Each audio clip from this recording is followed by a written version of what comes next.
নমস্কার, আপনারা দেখছেন এই মুহূর্তে আপনাদের নিজের চ্যানেল, প্রিয় চ্যানেল, বাংলা চ্যানেল 22 বর্ধমান। আমি অলোক রঞ্জন আপনাদের জন্য আজকে একটা নতুন ভিডিও নিয়ে হাজির হলাম। নতুন ভিডিও ইন দ্য সেন্স নতুন চ্যাপ্টার, নতুন ভিডিও। আজকের ভিডিওর টপিক হচ্ছে নাম্বার সিস্টেম, অর্থাৎ সারা পৃথিবীতে যত রকম নাম্বার আছে, আপনারা অনেক নাম্বার শুনেছেন, সেই সমস্ত নাম্বারের একদম গোষ্ঠী তুষ্টি করে দিতে আমি আজকে হাজির হয়েছি। একটা ভিডিও যদি আপনি প্রথম থেকে শেষ পর্যন্ত দেখেন, তাহলে পৃথিবীর কোনো নাম্বার সম্পর্কে আপনার আর কিছু আটকাবে না। অর্থাৎ কোন নাম্বারের উদাহরণ কেমন, বা আপনাকে একটা উদাহরণ দিলে আপনি বলে দিতে পারবেন এটা কোন বংশের নাম্বার। মানে নাম্বার সিস্টেম আমি একটু শর্ট করে বলে দিই। আপনারা শুনেছেন যে real number, imaginary number, rational number, irrational number, whole number, natural number, integer number, prime number, composite number, odd number, even number. এই যত নাম্বার আপনারা শুনেছেন, সমস্ত নাম্বার কে কার আন্ডারে, কার মধ্যে কে ঢুকে আছে, সব কিছু নিয়ে আলোচনা করব আজকের ভিডিওতে। তার সঙ্গে প্রত্যেকটা সেগমেন্টের আমি একটা দুটো করে উদাহরণও দিয়ে দেবো, যাতে করে আপনি সারা জীবন মনে রাখতে পারেন, এবং যে যে প্রশ্নগুলো এখান থেকে আসে সেগুলো আপনাদের সাথে আলোচনা করে দেবো। ব্যাস, শুরু করে দিই আজকের ক্লাস। সেটা হচ্ছে, প্রথমেই আমরা চলে আসি নাম্বার সিস্টেমে। নাম্বার সিস্টেম একদম শর্টকাট লিখলাম। নাম্বার সিস্টেম কত প্রকার? নাম্বার সিস্টেম হচ্ছে দুই রকম। একটা হচ্ছে রিয়েল নাম্বার, আর একটা হচ্ছে ইমাজিনারি নাম্বার। রিয়েল নাম্বার আর ইমাজিনারি নাম্বার। ইমাজিনারি নাম্বার কোনগুলো? যেগুলো কাল্পনিক সংখ্যা। রিয়েল নাম্বার মানে হচ্ছে বাস্তব সংখ্যা, আর ইমাজিনারি নাম্বার মানে হচ্ছে কাল্পনিক সংখ্যা বা অবাস্তব সংখ্যা। এই কাল্পনিক সংখ্যাটা রুটের ভেতরে যদি মাইনাস থাকে, √-16, শুধুমাত্র তারাই কাল্পনিক সংখ্যা বা ইমাজিনারি নাম্বার। এই √-16কে আপনি 16 ইন্টু -1 করতে পারেন। √16 ইন্টু -1 আপনি আলাদা করে নিয়ে যেতে পারেন। √16 মানে হচ্ছে +-4, আর তার সঙ্গে ইমাজিনারি নাম্বারের আই। ইমাজিনারি নাম্বারকে আই দিয়ে ডিনোট করা হয়, অর্থাৎ রুটের মধ্যে যদি মাইনাস থাকে, -√16 মানে +-4i, এটা হচ্ছে উত্তর। এরা চলে গেল ইমাজিনারি নাম্বারের মধ্যে। এই যে ইমাজিনারি নাম্বারের মধ্যে এরা চলে গেল, এবার আমরা চলে আসি রিয়েল নাম্বারের ভাগের মধ্যে। রিয়েল নাম্বারের মধ্যে প্রথমেই হচ্ছে এরা দু প্রকার, রেশনাল নাম্বার। এই রেশনাল নাম্বারের বাংলা হচ্ছে মূলদ সংখ্যা। এখন শীতকালে মূলো পাওয়া যায় প্রচুর, এটা হচ্ছে মূলদ সংখ্যা। আর আরেকটা হচ্ছে ইররেশনাল নাম্বার। ইররেশনাল নাম্বার মানে হচ্ছে অমূলদ সংখ্যা। তাহলে রেশনাল নাম্বার যেটা রেশনের দোকানে পাওয়া যায়, এটা ভাববেন না। আর এটা হচ্ছে ইররেশনাল নাম্বার মানে অমূলদ সংখ্যা। কেমন? এবারে এই যে রেশনাল নাম্বার বা ইররেশনাল নাম্বার কাকে বলে, মানে মূলদ সংখ্যা আর অমূলদ সংখ্যা, এইখান থেকে সব থেকে বেশি পরীক্ষায় প্রশ্ন আসে রেশনাল আর ইররেশনাল। আপনারা যারা প্রিভিয়াস ইয়ারের প্রশ্ন ঘাটাঘাটি করেন তারা জানেন যে মূলদ আর অমূলদ দিয়ে কত পরিমাণে প্রশ্ন আসে হামেশাই। মানে রেলের পরীক্ষা, এই এনটিপিসি হোক, এএলপি হোক, জুনিয়র ইঞ্জিনিয়ার হোক, রেলের গ্রুপ ডি হোক, বা এসএসসির CGL, CHSL, MTS, SSC, GD থেকে শুরু করে সব জায়গাতে প্রাইমারি টেট প্রচুর পরিমাণে আসে মূলদ অমূলদ সংখ্যা দিয়ে। তো এই যে ব্যাপারটা, প্রাইমারি মানে সেন্ট্রাল টেট আর হচ্ছে প্রাইমারি টেট দুটোতেই এই মূলদ অমূলদের বিষয়টা আপনাদের একটু বুঝতে হবে। যে যাকে P/Q আকারে লেখা যায় না সেটা হচ্ছে অমূলদ, যাকে P/Q আকারে লেখা যায় সেটা হচ্ছে মূলদ সংখ্যা। মানে P/Q আকারে যাকে লেখা যায়, কিন্তু Q ≠ 0 হতে হবে, অর্থাৎ নিচে শূন্য হলে চলবে না। নিচে শূন্য মানে Q এর মানটা যেন শূন্য না হয়। বাকি যা খুশি হোক, যাকে কিছু আকারে লেখা যায়, মানে P/Q আকারে, সোজা কথা যার লব আর হর থাকবে কিন্তু নিচেরটা শূন্য নয়, তারা সবাই হচ্ছে রেশনাল নাম্বার। এবার যদি বলি 5, এটা রেশনাল? হ্যাঁ, এটা রেশনাল। কেন? কারণ এটা 5 মানেই 5/1, নিচে তো শূন্য নেই, তাহলে 5কে 5/1 বলবো। ঠিক আছে? তো যাকে P/Q আকারে লেখা যায় সে হচ্ছে ইরেশনাল নাম্বার, যাকে P/Q আকারে লেখা যায় না সে হচ্ছে ইরেশনাল নাম্বার। 1 নম্বর।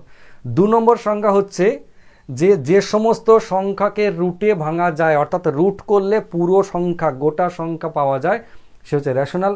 আর যা রুট করলে গোটা সংখ্যা পাওয়া যায় না সে হচ্ছে ইররেশনাল।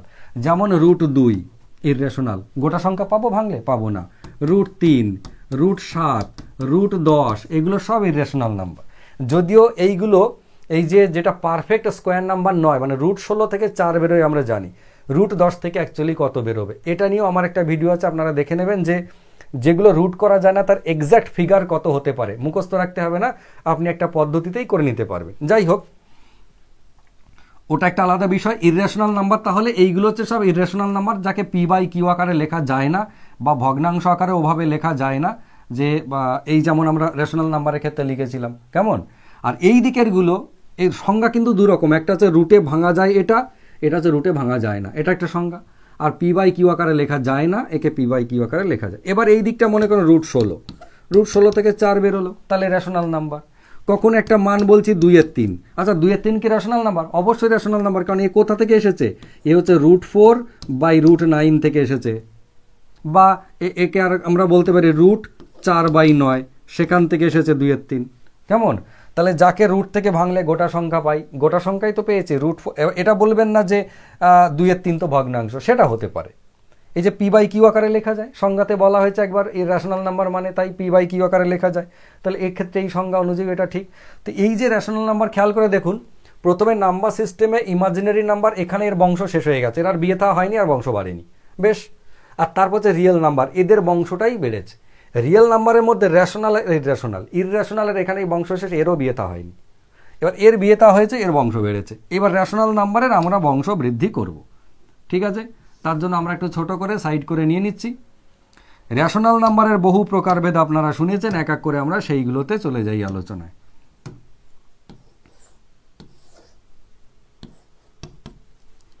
শুনবেন, দেখবেন ন্যাচারাল নাম্বার, একটা হচ্ছে ন্যাচারাল নাম্বার, আর একটা হচ্ছে হোল নাম্বার, আর একটা হচ্ছে ইন্টিজার নাম্বার। এই যে ন্যাচারাল নাম্বার, হোল নাম্বার আর ইন্টিজার নাম্বার, এটা হচ্ছে রেশনাল নাম্বারের প্রকারভেদ বা মূলদ সংখ্যার প্রকারভেদ। এবার এই যে ন্যাচারাল নাম্বার যেটা মানে স্বাভাবিক সংখ্যা, এর উদাহরণ কি? 1, 2, 3, 4 এরকম করে আনলিমিটেড। তাহলে হোল নাম্বার কোনগুলো? এই 1, 2, 3, 4 আনলিমিটেড, কিন্তু তার আগে শূন্য বাবা জীবনটা আছে। অর্থাৎ শূন্যকে সঙ্গে নিলে সে হচ্ছে হোল নাম্বার, শূন্যকে বাদ দিলে সে হচ্ছে ন্যাচারাল নাম্বার। প্রত্যেকেই কিন্তু গোটা গোটা সংখ্যা, এই যে দেখুন গোটা গোটা সংখ্যা, এবং এরা সবাই পজিটিভ, কেমন। এরা কিন্তু প্রত্যেকে পজিটিভ, খেয়াল করে দেখুন 1, 2, 3, 4, 5 করে চললো, হোল নাম্বার হচ্ছে শূন্যকে সঙ্গে নিলাম। তাহলে শূন্য একটা কেমন সংখ্যা? ন্যাচারাল নাম্বার না হোল নাম্বার না ইন্টিজার নাম্বার? আপনাকে বলতে হবে শূন্য হচ্ছে এটা হোল নাম্বার বা সমগ্র সংখ্যার মধ্যে পড়ে। ইন্টিজার হচ্ছে -ইনফিনিটিভ টু +ইনফিনিটিভ, মানে -1, -2, -3 এরকম করেও যেমন আনলিমিটেড, তেমনই +1, +2, +3 এরকম করেও আনলিমিটেড। তার মানে প্লাসের দিকেও যত খুশি যাব, মাইনাসের দিকেও যত খুশি আসবো, এটা হচ্ছে ইন্টিজার নাম্বার। ইন্টিজার নাম্বারের বাংলা হচ্ছে অখণ্ড সংখ্যা বা পূর্ণ সংখ্যা। খেয়াল রাখবেন, অখণ্ড সংখ্যা বা পূর্ণ সংখ্যাটা হচ্ছে ইন্টিজার নাম্বার, ঠিক আছে। এইবারে এই যে ন্যাচারাল নাম্বার, হোল নাম্বার আর ইন্টিজার নাম্বার, এদের মধ্য থেকে এক প্রকার নাম্বার সিস্টেম কিন্তু এখানেই শেষ হয়ে যাওয়ার কথা। মানে আপনি বইতে যেখানে যেখানে নাম্বার সিস্টেম পাবেন, সেখানে দেখবেন এইখানে এদের বংশটাকে ক্লোজ করে দেওয়া হয়েছে, কিন্তু আমার মনে হয় এখানে ক্লোজ করে দেওয়াটা উচিত হয়নি। তার কারণ এখান থেকে আরেকটা ভাগ করাটা খুব জরুরি ছিল। সেই ভাগটা কোনটা? সেই ভাগটা হচ্ছে এই ন্যাচারাল নাম্বারের ভাগ। ন্যাচারাল নাম্বারকে এরকমভাবে দুভাগে ভাগ করা যেতে পারে, একটা হচ্ছে অড নাম্বার আর একটা হচ্ছে ইভেন নাম্বার, মানে জোড় সংখ্যা আর বিজোড় সংখ্যা। আবার আরেকটা দিকে যদি ভাগ করি, তাহলে একটা হচ্ছে প্রাইম নাম্বার আর একটা হচ্ছে কম্পোজিট নাম্বার। মনে পড়ছে আপনাদের? এই যে প্রাইম নাম্বার আর কম্পোজিট নাম্বার, তাহলে এই নাম্বারগুলো গেল কোথায়? এই জন্য এদের ভাগটা আমার মনে হয়েছে যে এই ভাগটাগুলোকে আলোচনা করে দরকার, বইতেও এটা দেওয়া দরকার ছিল। এগুলোকে যদিও পুরো আলাদা করে সেগমেন্ট করে দেয়, কিন্তু এরা প্রত্যেকেই ন্যাচারাল নাম্বারের অন্তর্গত, কেমন। অড নাম্বার মানে 1, 2, 3, এই 1, 2, 3 বলছি, 1, 3, 5, 7 এরকম করে 9 চললো বিজোড় সংখ্যা। ইভেন নাম্বার মানে 2, 4, 6, 8 চললো জোড় সংখ্যা। এই জোড় বিজোড়ে কোনো মতবিরোধ নেই, 1, 3, 5, 7, 9, 11 মৌলিক যৌগিক ব্যাপারটার মধ্যে নাই, এরা জোড় বিজোড় হয়ে চললো। এই পাঁচটায় যেটা মৌলিক আর যৌগিক। এবার মৌলিক সংখ্যা মানে আমরা জানি, দেখুন একে একটা বিশেষ বিষয় আমি আলোচনা করে দিই আপনাদেরকে, একটু উপরে তুলে দিই তাহলে বুঝতে সুবিধা হবে। সেটা হচ্ছে যে মৌলিক সংখ্যা এবং যৌগিক সংখ্যা কাকে বলে। এখানে অনেকে সে স্কুলের পুরনো যেমন পড়ে এসেছে সেই সংজ্ঞাটাকে ধরেই বসে থাকে। মানে যে সমস্ত প্রাইম নাম্বার বলছে, যে সমস্ত সংখ্যাগুলোকে শুধুমাত্র সেই সংখ্যা এবং এক দিয়ে ভাগ ছাড়া অন্য কিছু দিয়ে ভাগ করা যায় না তাকে মৌলিক সংখ্যা বলে না। এই যে সংজ্ঞাটা একটু গলত কোথায় দেখুন, যে সমস্ত সংখ্যাগুলোকে এক এবং সেই সংখ্যা ছাড়া অন্য কোনো সংখ্যা দিয়ে ভাগ করা যায় না, আমার আপত্তি এইখানে। ভাগ করা কি যায় না? ভাগ করা কি যায় না? আমি তিনকে এক এবং তিন ছাড়া অন্য কিছু দিয়ে ভাগ করতে পারবো না? আমি 2 দিয়ে ভাগ করতে পারবো না তিনকে? এই যে 3কে যদি আমি 2 দিয়ে ভাগ করে রেজাল্ট 1.5 পাবো না? আমি পাবো তো। ভাগ করা যায় না বলাটা অপরাধ আমার ব্যক্তিগতভাবে মনে হয়। কি বলা উচিত ছিল যে এক এবং সেই সংখ্যা ছাড়া অন্য কোনো সংখ্যা দিয়ে ভাগ করলে ভাগফল পূর্ণ সংখ্যা আসে না বা ভাগফল মেলে না, তাকে মৌলিক সংখ্যা বলা যেতে পারে। এইটা সংজ্ঞায় লেখা হলে ভালো হতো। ভাগ করা যায় না, বেশ কথা, ভাগ করা যায় না। ভাগ আমি করবো, দেখি আমাকে কে আটকায়। ভাগ আমি করেই ছাড়বো, মিলুক আর না মিলুক। তাহলে কি বলা দরকার ছিল? প্রাইম নাম্বার হচ্ছে সেইগুলো যাকে এক এবং সেই সংখ্যা দিয়ে ভাগ করলে মিলে যায়, অন্য কোনো সংখ্যা দিয়ে ভাগ করলে মেলে না, সেটা হচ্ছে প্রাইম নাম্বার। আর কম্পোজিট নাম্বার এক এবং সেই সংখ্যা ছাড়াও অন্য এক বা একাধিক সংখ্যা দিয়েও ভাগ করলে মেলে, সেইগুলো হচ্ছে কম্পোজিট নাম্বার। কেমন? এইটা একটা সংজ্ঞা। সেই সংজ্ঞা অনুযায়ী প্রাইম নাম্বারের দলে কে কে আছে আমরা দেখেছি। সেটা হচ্ছে 2, 3, 5, 7, 9 তো নেই, তারপরে 11 চললো। কম্পোজিট নাম্বারে কে আছে? প্রথমেই 4, তারপরে আছে 6, তারপরে 8, তারপরে 9, তারপর 10, এরকম করে চললো।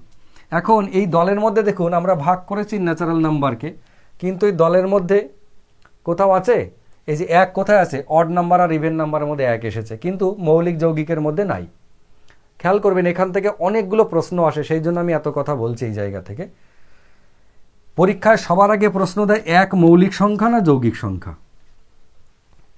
শুরুতে বলে না আচ্ছা মৌলিক সংখ্যার উদাহরণ দিন তো, 2, 3, 5, 7, আচ্ছা আচ্ছা। যৌগিক সংখ্যা 4, 6, 8, 9, 10, আচ্ছা।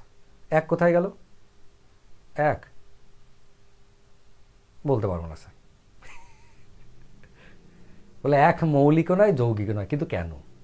এই যে মৌলিকও নয় যৌগিকও নয় কিন্তু কেন, এই কেনর উত্তর যদি আমাকে জানতে হয়, তাহলে প্রাইম নাম্বার আর কম্পোজিট নাম্বারের যে সংজ্ঞা আমরা বইতে পড়ে এসেছি এর বাইরেও একটা সংজ্ঞা আমাদেরকে পড়তে হবে বা একটা বৈশিষ্ট্য জানা দরকার মৌলিক সংখ্যা যৌগিক সংখ্যা। সেটা কোনটা? সেটা হচ্ছে যে সমস্ত সংখ্যার কেবলমাত্র দুটো উৎপাদক, যে সমস্ত সংখ্যার উৎপাদক সংখ্যা কেবলমাত্র দুটো, না কম না বেশি, তারা হচ্ছে মৌলিক সংখ্যা। আর যৌগিক সংখ্যা যে সমস্ত সংখ্যার উৎপাদক মিনিমাম 3টে, সর্বনিম্ন 3টে, ম্যাক্সিমাম যা খুশি হতে পারে, তারা হচ্ছে যৌগিক সংখ্যা। তাহলে দুটো উৎপাদক হলে মৌলিক, দুটোর বেশি হলে যৌগিক। তাহলে দুটোর কম যদি হয় সে মৌলিকও নয় যৌগিকও নয়। এই সংজ্ঞাতে 1 মৌলিকও নয় যৌগিকও নয়, তার কারণ 1-এর উৎপাদক সংখ্যা কটা? অনলি 1। তাহলে এটা একটা প্রশ্ন, ইন্টারভিউতে প্রচণ্ড পরিমাণে জিজ্ঞেস করে এটা, যে 1 মৌলিক সংখ্যা বা যৌগিক সংখ্যা কোনোটাই নয়, কিন্তু কেন? ঠিক, তাহলে উত্তর আশা করি আপনার কাছে রেডি থাকবে। বলবেন যে সংজ্ঞা আমরা বইতে পেয়েছি, ছোটবেলা থেকে পড়ে এসেছি, সেই সংজ্ঞার বাইরেও একটা সংজ্ঞা আমাদেরকে জানতে হবে স্যার। সেটা হচ্ছে মৌলিক সংখ্যার যৌগিক সংখ্যার বৈশিষ্ট্য রিলেটেড, যে দুটো উৎপাদক হলে সে মৌলিক সংখ্যা হয় আর 2-এর বেশি হলে সে যৌগিক হয়। কিন্তু 1 এমন একটা সংখ্যা যার উৎপাদক সংখ্যা 1টা, তাই সে মৌলিকের বৈশিষ্ট্যও কভার করে না, আবার যৌগিকের বৈশিষ্ট্যটাও কভার করে না, সেই জন্য মৌলিকও নয় যৌগিকও নয়, সোজা হিসেব। এভাবে বলে দেবেন, এক্সামিনার যথেষ্ট খুশি হবে। এখানে আরেকটা প্রশ্ন হয়, সেই প্রশ্নটা হচ্ছে ভালো করে তাকিয়ে দেখুন। এই যে বাবা জীবন, এই 2 ছাড়া বাকি মৌলিক সংখ্যা পৃথিবীতে যত আছে, 2 ছাড়া মৌলিক সংখ্যা পৃথিবীতে যত আছে সবাই বিজোড়, সবাই বিজোড়। কিছু কিছু বিজোড় এখান থেকে ঝাঁপিয়ে এইখানে চলে এসেছে যৌগিকের মধ্যে, যেমন 9, 15, বোঝা গেল? এইগুলো যৌগিকের মধ্যে ঢুকে পড়েছে বিজোড় হওয়া সত্ত্বেও। তো যৌগিকের মধ্যে জোড় সংখ্যা এবং বিজোড় সংখ্যা সবাই আছে পৃথিবীতে। কিছু বিজোড় সংখ্যা এবং সমস্ত জোড় সংখ্যা যৌগিকের মধ্যে আছে, শুধু একজনই নাই, সেটা হচ্ছে এই দল থেকে টপকে চলে এসেছে এইখানটায় একা, ওই দল থেকে দল ছুটে একা চলে এসেছে এইখানটায়। আবার এখান থেকে কেউ কেউ বেইমানি করে অনেকেই ওদিকে চলে গেছে, দল পাল্টে নিয়েছে দাদা দিদির দলে গিয়ে। বেশ, এ হচ্ছে সেই বেইমান লোক। এই জন্য একে পরীক্ষায় আসে, ডাইরেক্টলি পরীক্ষায় আসে কি হিসেবে? যে আমাদের নাম্বার সিস্টেমে জোড়, জোড় অথচ মৌলিক সংখ্যা, মৌলিক সংখ্যাতে জোড় কেউ নাই 2 ছাড়া। ওই জন্য প্রশ্নটা আছে জোড় অথচ মৌলিক সংখ্যা নাম্বার সিস্টেমে কতগুলো আছে। প্রথমেই অপশন থাকবে 2, তারপরে 1, তারপর 3, তারপরে আনলিমিটেড, এরকম রইল। আপনি ফট করে দিলেন 2। কোশ্চেনটা পড়লেন না ভালো করে। প্রশ্নটা কি ছিল? জোড় অথচ মৌলিক সংখ্যা আমাদের নাম্বার সিস্টেমে কতগুলো আছে। কি বললাম? কতগুলো আছে, আছে তো 1 পিস। সেটা 2, কিন্তু অপশানে প্রথমেই 2 দেখি, মাথা ঠিক থাকে না, 2তে ঠিক করে চলে আসি। কতগুলো আর মাথায় থাকে না। আমি পড়েছি যে 2 হচ্ছে জোড় অথচ মৌলিক সংখ্যা, হট করে দিয়ে চলে এলাম।